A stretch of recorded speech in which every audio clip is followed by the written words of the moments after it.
ए बोवला सोहगवा के बारी हो के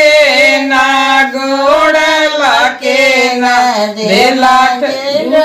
पानी हो के रे गोड़ला के ना देला ठंडा पानी हो के ना गोड़ला के ना बाबा मोरे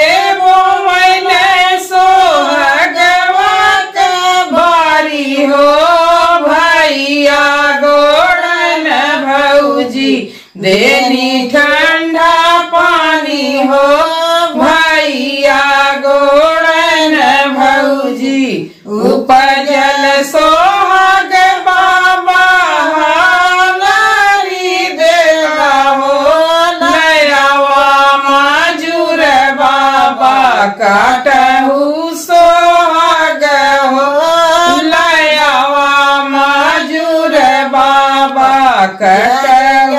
कटाई बाबा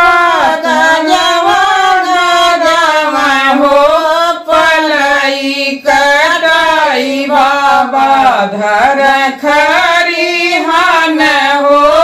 पलाई कटाई बाबा धर खरिहान हो पलाई कटाई बाबा बरह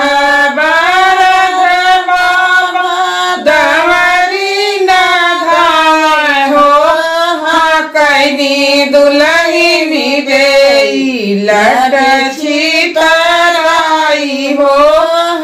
कैनी दुल्हनी देई हाकत हाकत बेटी गईनी अलसाई हो बपवा कवने रामा गोदई बाई ठाई हो बपवा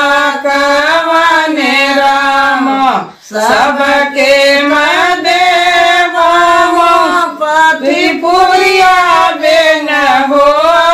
अपने मैं बेटी के टेकटर लदाई हो